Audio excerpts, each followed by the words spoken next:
Fear is pain arising from the anticipation of evil, meaning when we constantly and consistently think about only the negative outcomes and dangerous consequences in our lives at every moment in time, then obviously we experience a lot of fear and suffering and sorrow and anxiety that is unnecessary, unreasonable, and undesirable considering our character, quality, significance, authenticity, and dignity in our lives.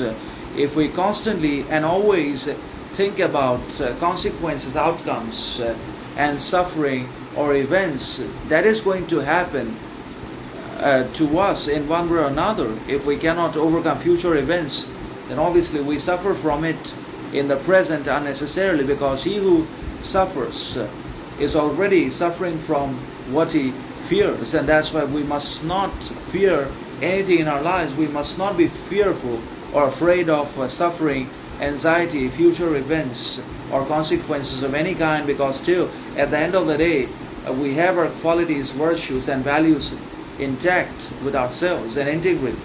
So that's how it works. But if we're always afraid, then we're going to experience unnecessary pains and troubles and other kinds of miseries.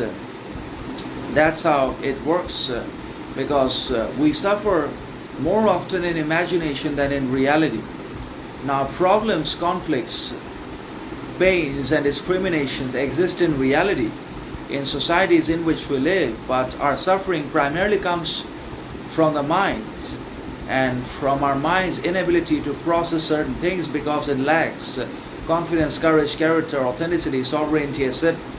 So the mind or our mind gives rise or gives birth to imaginary suffering, pain, conflict, anxiety that does not exist or relate to reality in which we are living.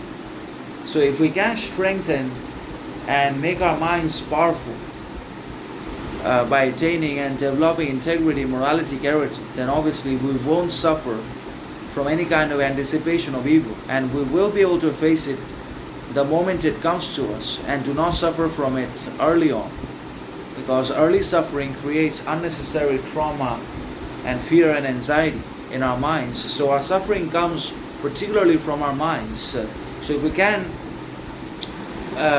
make our minds sovereign and distinct and courageous, then obviously we will not suffer from pre-occasional or premature fear, pain, anxiety that is unnecessary and unreasonable.